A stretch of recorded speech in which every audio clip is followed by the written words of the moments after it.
Complete code of life, পূর্ণাঙ্গ জীবন ব্যবস্থা। ইসলাম মানুষের জীবনের কোনো খণ্ডিত অংশকে শাসন করে না, নিয়ন্ত্রণ করে না, গোটা জিন্দিগিটাকেই নিয়ন্ত্রণ করে। সুবহানাল্লাহ বলেন। তাহলেই আমি মুসলমান। একটা দৃষ্টান্ত দেই, গরু আছে না বগুড়ায়? গরুরে যদি না বাঁধেন তাহলে গরু তো চেনে না যে আপনার জমিন কোনটা আর অন্যের জমিন কোনটা। সে নিজেরটাও খাবে, মালিকেরটা, অন্যেরটাও খাবে, ঠিক না? বোঝে না বলেই তো আপনি দড়ি দিয়ে বাঁধেন।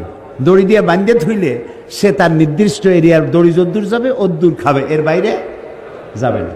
আল্লাহ তাআলা গরুর থেকে মানুষকে সম্মান দিয়েছেন, মর্যাদা দিয়েছেন, সেই জন্য প্রকাশ্য কোনো দড়ি দিয়ে বাঁধেন নেই। আল্লাহ তাআলা একটা অদৃশ্য দড়ি দিয়ে বাঁধছেন, সেই দড়িটার নাম হলো ঈমান। সেই দড়িটার নাম কি? ঈমান। লা ইলাহা ইল্লাল্লাহু মুহাম্মাদুর রাসূলুল্লাহ। পড়েন লা ইলাহা ইল্লাল্লাহ, লা ইলাহা ইল্লাল্লাহ, লা ইলাহা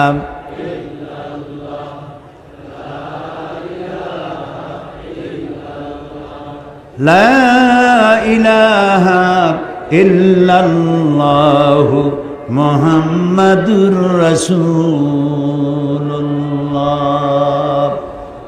এ হলো কলেমার ঈমানের রশি। এটা একটা দড়ি, ঈমানের রশি। এই ঈমানের রশি কলেমা যে পড়লো আর বিশ্বাস করলো, তার গলায় আর হাতে আল্লাহ লাগাই দিলেন।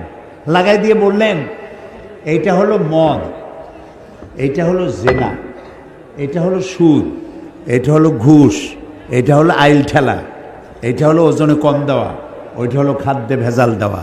তিলকা হুদুদুল্লাহ, এই হলো আল্লাহর বর্ডার। সুবহানাল্লাহ, সুবহানাল্লাহ। এই হচ্ছে আল্লাহর বর্ডার। ফালা তাকরাবুহা, খবরদার এই বর্ডার ক্রস করা তো দূরের কথা, এর বাইরেও যেও না, এটার কাছেও যেও না। সুবহানাল্লাহ, সুবহানাল্লাহ বলেন। তো ঈমানের রশি দিয়ে আমাকে বাঁধা হয়েছে আর আমার জীবনটাকে নিয়ন্ত্রণ করেছে ইসলাম। আমি ইসলামের কোনো খণ্ডিত অংশকে মানতে পারি না। নামাজ, রোজা, হজ, যাকাত করব কোরআনের কথা মতো, আর বাকি জীবনের বিস্তীর্ণ অঙ্গন ছেড়ে দেব নফসের উপরে, অন্য কারো উপরে। এটা আর যাই হোক মুসলমান হইতে পারবে না। এটার নাম ইসলাম নয়। বুঝে আসছে কথা? তাহলে ইসলাম গতানুগতিকভাবে অন্যান্য ধর্মের মতো একটি ধর্ম নয়, এটি পূর্ণাঙ্গ জীবন ব্যবস্থা। গেল এক। 2 নম্বরে, এই কোরআন একে মনে করেছি ইবাদতের কিতাব। এখানে নামাজ আছে, রোজা আছে, হজ আছে, যাকাত আছে, এটা ইবাদতের কিতাব। আচ্ছা ভাই, আপনার কমন সেন্সকে জিজ্ঞেস করুন, আপনার সাধারণ জ্ঞানকে জিজ্ঞেস করুন। শুধু যদি নামাজ, রোজা, হজ, যাকাতের কথা হয় তাহলে তো এক পারা নাজিল করলেই হইতো। বলেন আপনারা? এক পারায় হইতো না? সেই তো বেশি, টু মাচ, নামাজ, রোজা, হজ, যাকাত। কিন্তু 30 পারা নাজিল হইল কোরআন শরীফ। যেখানে এক পারা নাজিল করলে হইতো, সেখানে 30 পারা আল্লাহ নাজিল করলেন। তাহলে কোরআন শরীফটা আছে কি সেটা তো আমাকে বুঝতে হবে। এটা বেদ না, এটা বাইবেল না, এটা ত্রিপিটক না, এটা জিন্দাবিস্তা না, এটা কোরআন। এটা কি বলে? এটা হচ্ছে কোরআন। এর মধ্যে সব আছে যা অন্যদের কাছে নাই। অন্যরা, আমি আগেই বলেছি, আমি কিন্তু কোনো ধর্মকে, কোনো ধর্ম পুস্তককে কখনো খাটো চোখে দেখি না, জীবনেও দেখিনি, আজও দেখবো না, ভবিষ্যতেও দেখবো না। আমি তাদেরকে সম্মান করি। কিন্তু আপনারা পড়াশোনা করেন, আপনারা দেখেন বেদ সম্পর্কে কথা আছে যে ব্রাহ্মণরা ছাড়া বেদ যদি লোয়ার কাস্ট, বর্ণশ্রেণীর হিন্দুরা যদি স্পর্শ করে 14 গোষ্ঠী নরকে যাবে।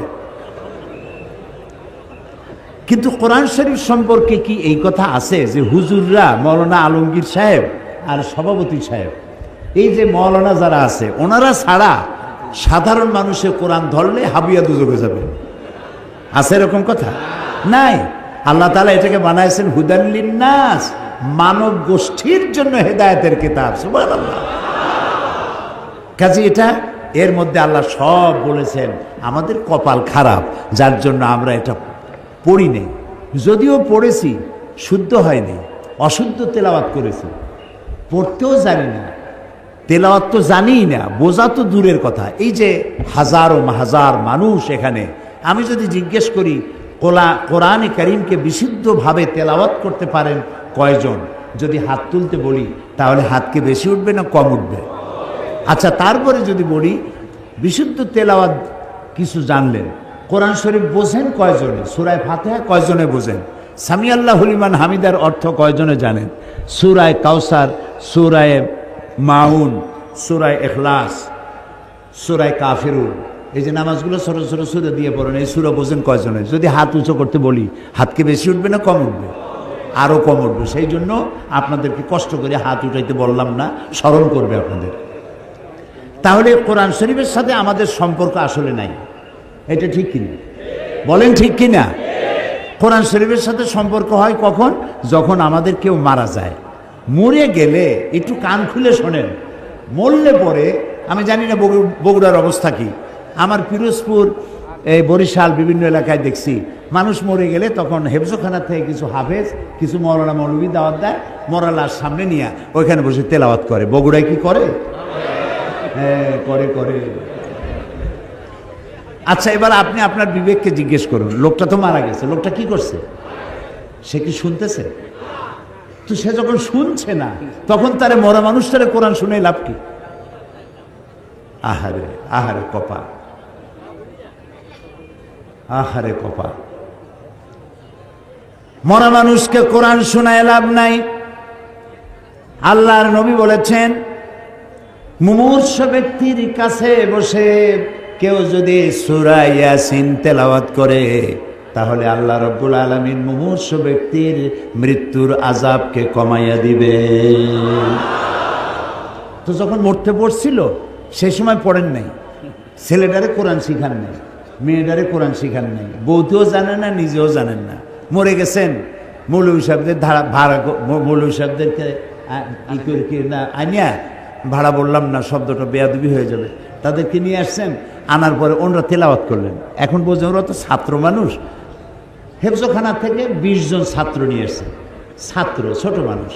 ওরা তেলাওয়াত করতে গিয়ে যদি মনে মনে ভাবে যে যদি 1000 টাকা দেয় তাহলে ভাগ্য পাবো, 25 জন আসছি, 50 টাকা না 60 টাকা, ওই ভাগে কত পাবে সেই চিন্তাও করতেছে, তেলাওয়াতও করতেছে।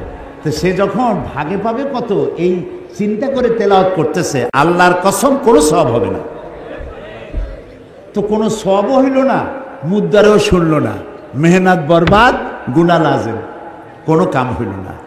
মরা মানুষে কোরআন শুনবার জন্য কোরআন আসে নাই, জিন্দা মানুষে কোরআন শুনবার জন্য কোরআন নাজিল হয়েছে। সুবহানাল্লাহ। তাহলে 2 নম্বরের ভুল করছি, কোরআনটা বিশুদ্ধ তেলাওয়াত করি নেই, কোরআনটা বুঝি নেই। এর ব্যাখ্যা আমি সামনে গিয়ে দেবো, আমি ভূমিকার কথা বলে শেষ করতেছি। 3 নম্বরে আর একটা ভুল করছি, মুহাম্মদ সাল্লাল্লাহু আলাইহি সাল্লামকে শুধুমাত্র একজন ধর্মীয় নেতা, অন্যান্য ধর্মের নেতা আছে যেমন আমি নাম নিলাম না কারো, ওই রকম ইসলাম ধর্মের নেতা মুহাম্মদ সাল্লাল্লাহু আলাইহি সাল্লাম